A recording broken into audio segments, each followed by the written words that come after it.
Hey everybody, Paul from OPEX Fitness Bristol here again, and in today's coaches conversation we talk to you about sleep. Our coaches will be discussing everything you need to know about sleep and why it's so important for your health and wellness during lockdown. Remember, if you like this video, please slap a like on it, click the subscribe button and check out all the links in the description box below. Welcome to another coaches conversation. This week we're talking about not only how to improve sleep, but why sleep is so important for things like health, body fat, and just kind of maintaining good health and fitness during the lockdown. So first off, I kind of wanted to open it up to you guys because I know you've all been working with people and experiencing what your own clients and yourselves are experiencing with sleep difficulties. Can we, I'm just going to go around and see what you're all experiencing. Mads, kind of what are you seeing with sleep, both for yourself and for the people you're working with? For myself, it's actually improved. So I'm much more consistent with actually the time I go to bed and the time I get up, rather than getting up halfway through the day because I've gone to bed at like 2 a.m. But generally for the people I'm working with, the problems they're having are that they're going to bed later. So then if they are working from home, then they're getting up exhausted. Or if they're furloughed or not working really, then they're getting up much later and they're finding that's just having quite a big impact on their energy levels. Do you think that's influencing their kind of beneficial activities in the day as well? Yeah, so I think because they generally don't, like, their energy levels aren't as high, and they're not feeling as good as they probably were when they had a routine and they were going to work as normal. I think they're generally moving a little bit less just because they feel a little bit sluggish. Yeah, I think that loss of routine is such a big one for so many. Mm-hmm. Milo, are you seeing a similar thing? Yeah, and I think it kind of boils down to, I think sleep has become less of a priority to people because now we're not having to wake up at 7 a.m. to get to work for 8 o'clock. That's kind of just slipped down the list. And, you know, as Matt said, you know, people going to bed at 12 o'clock and now waking up around 8, 9 o'clock because we can in this situation. And I think that's having that knock-on effect throughout the day. Yeah, I mean, I myself, like I've been having a very cheeky lay-in to all the way till 5:30 the last couple of days. And it's I know from my regular 5 a.m. wake time, that's me hitting snooze nearly 3 times. Mm-hmm. And it makes a big, like, that just makes a big difference to my morning routine. So I know a big difference from when I actually get up on the time and go through those regular routines. Suddenly the rest of the day is so much better from that. Andy, you got anything to add that you're seeing? I mean, I'm seeing a lot of the same stuff. I mean, that's a really classic one. I mean, people just going to bed later and later and later, and then getting up later and later. I have noticed that one thing for me personally that I have to stay on top of is because I'm working from home and I have a coffee machine just over my right shoulder. I'm drinking more coffee and I'm drinking it later into the day. And say last night I ended up having a coffee yesterday, probably about 4 p.m. and I had a horrible sleep last night. And I think a lot of people maybe they don't realize it or don't think about it, but that late afternoon or afternoon coffee can have a huge difference. I know it does for me. And I just mindlessly will just put the coffee machine on and drink coffee while I'm sitting at the table working. So that for me has been a big one that I've just kind of realized. So for any people out there who may not have really thought about it, that might be worth thinking about. Yeah, I think that's right. Like, and then looking at other things that are coming into the system that weren't previously there, I've seen a lot of alcohol intake going up as well with all of this. I mean, even like I'm not a drinker, but we just started to have a bottle of wine on a Friday night. It was originally a Friday and a Saturday, and then even I just couldn't handle that because I just recognized that my weekend sleep was just horrendous. Yeah. So I think that makes such a big difference to people, especially as there's this time, exactly as we've already said, the routine's gone. We're not as responsible to do things at certain times. So suddenly we can become a little bit more lax. And I've seen plenty of people going, it's Christmas rules. Yeah, right. No, fair. Okay, so Milo, can you, as we kind of go into why we need sleep, how it influences us, and more importantly, how to fix it, can you run us through a little bit of why sleep's important? Yeah, definitely. I think, you got to look at it like what actually happens during sleep. Sleep is our body's it's the restorative process of the body. So, we grow, we repair, there's memory consolidation in this period. And, you know, how effective this restorative process is very much linked to the duration and quality of your sleep. I think, you know, with that in mind, you know, we're aiming to get between 7.5 and 9 hours a night, and ideally not waking during the night. And I think in answering why sleep is important, it's good to say what happens when we don't get enough sleep. You know, your body tells you it hasn't recovered enough through tiredness or the lack of concentration, or just when you wake up and you're just feeling slightly lower in your mood.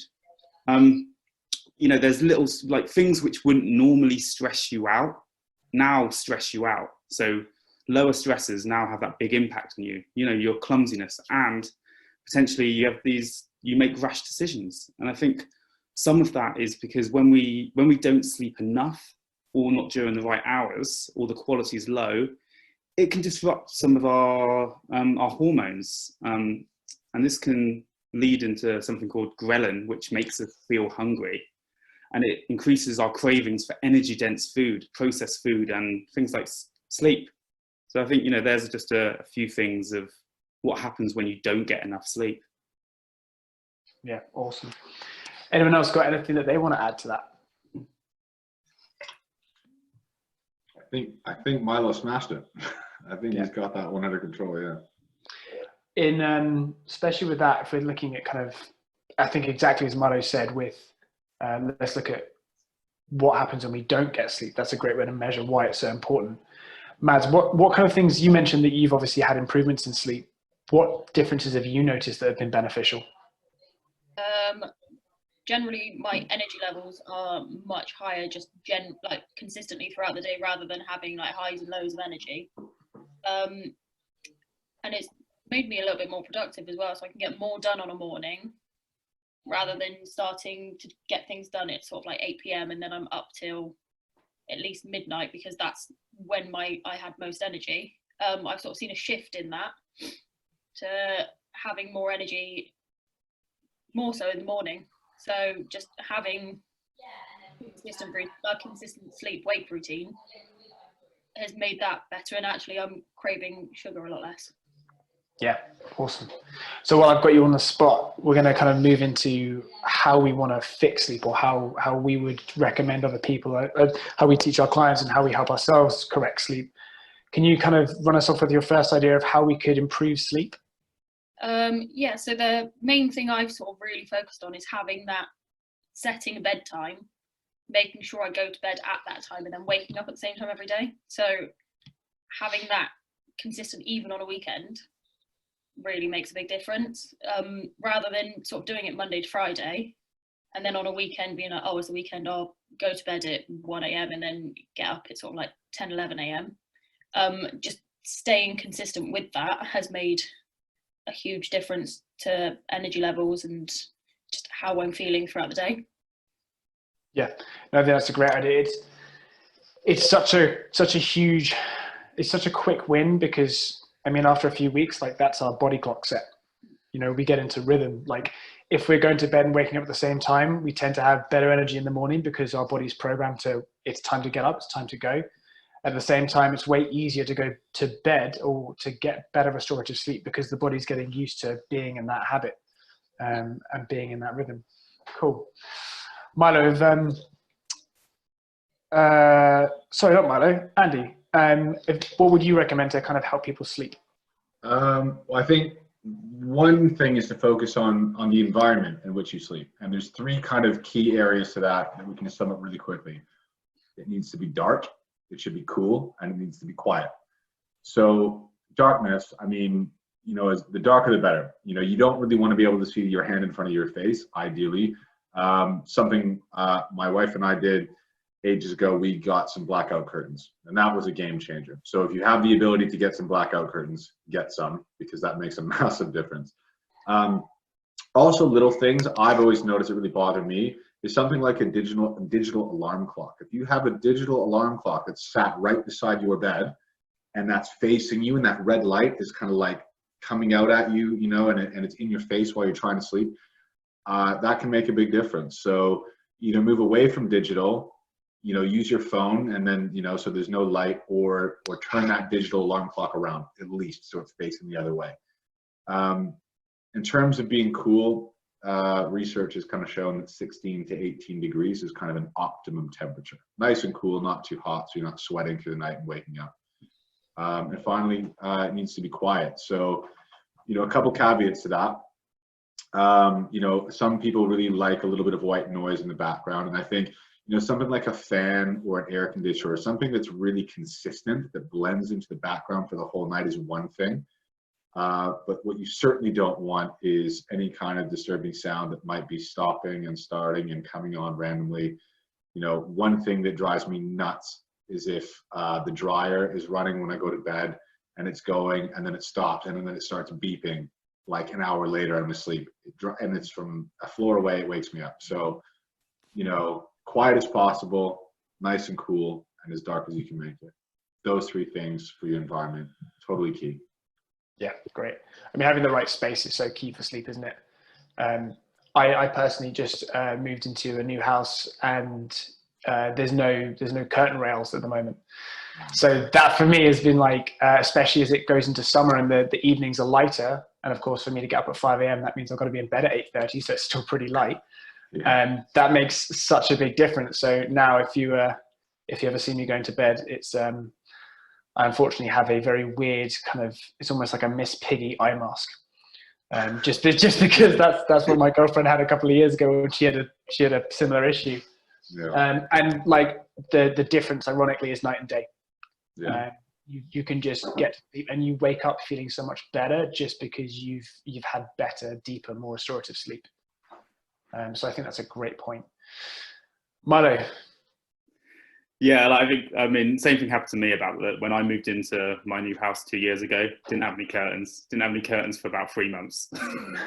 It really changed things. So, but yeah, I think there's also, like, for me, there's a few things that you can do in the morning, you know, and make it kind of a bit of a ritual or routine, which can really kind of energize yourself and kind of almost kickstart your metabolism and your day. And I think it comes down to sort of three things. It's about hydration, getting some exposure to light, and just movement.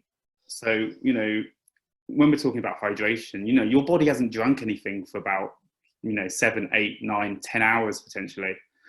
And, you know, in this state, we're ever so slightly dehydrated. So, you know, to fire up that metabolism, you know, ideas of just having a water bottle beside your bed. So when you wake up, just try down as much of that as possible in the morning. And it kind of really does help. Another thing is obviously, with light and dark is so important in how our brain wakes up. So it's important to get that light in the morning. So whether that's just looking out of the window in the morning and just letting the light, or getting out for 10 minutes, it can make a big difference. And I think there's also like alarm clocks available, which actually they're light boxes and light comes out of them, which is another thing which can kind of make that transition from sleep to wakeness more seamless. And then I think there's another point is about just movement, and, you know, movement helps speed up that waking process. So, you know, when you wake up or your alarm goes off, just get your feet on the floor, you know, just as a starter. And I think this can really help. And if you can get out and get up for 5 minutes for a walk just outside, this will be another big benefit as well. So, yeah. Yeah, I think, like, we all know so many people who do the exact opposite of that, don't we? Like, who, you know, the only liquid they see in the morning is coffee, which we all know is a diuretic. It's, you know, we have to recognize that we've sweated a lot through the night. We've lost a lot of minerals and a lot of water, and we need to replenish that stuff. And then, you know, they go from their dimly lit flat into their car, into their office, and they haven't seen the light of day to let their body know that it's the morning. And in all of this, they're barely moved. So what's to say that, you know, we have this kind of this 16-hour kind of body clock that kicks off from that start of the day. How does the body know that it's the day if we haven't moved, hydrated, or kind of seen the sun, or just seen some natural light? So I think that's a great way, and it makes such a big difference to sleep in the evening as well, doesn't it? Mm-hmm. Yeah. Awesome. Mads, I'm gonna push you for another point, because I want to get 5 of these. So what else would you help to improve someone's sleep? But going off of what Milo said, and having that morning routine, I think is also important to have an evening routine, so your body knows that you're going to be going to bed soon. So allowing yourself to wind down, allow your brain to sort of slow down, not really be thinking about work or anything. And I think a big thing with that is just limit your screen time. So put your phone away, put it on do not disturb. Try not to watch Netflix till half an hour before you go to bed. I like the use of try there, by the way, Matt. Right, yeah. That's a big one I'm trying to do still, is not watch Netflix before bed, just because it's easy at the minute. So then just limit that time as much as you can, and then also don't eat close to your bedtime. Try and eat a couple of hours before your bedtime, so your body's not going to be trying to digest that food whilst you're trying to sleep. So your body can actually focus on that recovery. Yeah, awesome. I think as coaches, we're all victims to this in the regular world because we work late. It's a natural part that if any of us finish at 8:30, like it's really common, and it's something I had a lot of issues with myself, is like trying to avoid having a regular dinner after 8:30 p.m. when I'm going to go to bed at 9. Having loads of exposure to light, or even having this idea that you have to wind down. So that kind of watching an hour of Netflix or something at the end of the day. When essentially when you do hit the pillow and you go to sleep, it's horrendous. We all know it's a horrendous quality sleep because you've gone directly in the face of everything we recommend. So I think those are great points. And especially in a time like now, it's so easy to put those into place. So I think that's awesome. And Andy, for the fifth and final point, what else do you think is recommended? Well, I mean, we did touch on it a little bit earlier, things like coffee and alcohol is a big one. I know I'm quite sensitive to it, and my wife, she can have one drink, so one glass of wine, and she will sleep terribly that night. And it's like clockwork every time. So while people may think, oh, drinking alcohol can often kind of help you get to sleep, it hugely disrupts the quality of sleep, and it becomes a very restless sleep. And, it's not a coincidence, when we go out and maybe we have a bit of a social and we have, one too many, and you wake up in the morning and, you're hungover and you feel exhausted. A big part of that hangover is exhaustion, and it's from having very, very little sleep. And that's part of the reason why we feel so bad in the morning after a night of drinking. So, not telling you, we're not going to say to anyone, don't drink alcohol ever, but I think it's just something you really need to be aware of, and maybe you pick and choose your times, pick your battles. So just even a drink or two can have a huge effect on the quality of your sleep. So that's something to be very mindful of. And of course, coffee. I mean, it might be worth, I think, taking stock and really kind of thinking about it. I used to think that caffeine didn't really bother me that much. I used to think I could have a coffee at 6 p.m. and I'd be fine. And then I would wonder why I slept terribly. And I've had to dial that back now, and I don't have a coffee past, well, except for the odds, when I'm coaching in the evening, then I've been known to suck down coffees until about 7 to keep me going. But usually past about noon or 1 p.m., I will not let myself have a coffee, because I know after that point, it will really be a big problem for me. So coffee and alcohol, big things to avoid if possible, especially into the evening or afternoon. Yeah, great point. I mean, I think one of the recommendations that I saw, there's no ideal, but I think is so appropriate in this, because so many people's sleep it hasn't always been bad, it's just bad now because they've lost this routine and things have changed. I think one of the great things is don't necessarily avoid these things entirely, but don't drink more than you used to. Like don't drink more alcohol or coffee than you did before lockdown. And if you follow those rules, like alone, that will probably put you back on the straight and narrow with your sleep. And then if you can then add that even further, to reduce caffeine or to reduce alcohol, you're getting bonus points. But right now, we're just trying to get back to some resemblance of normality with our sleep, aren't we? Yeah. I think that's a great point. Cool. So before I summarize these amazing 5 points, has anyone else got anything that they want to add or think people would benefit from hearing? I think I just want to say something like how I think over the last 5 years, prioritizing my sleep has had the biggest benefit to me.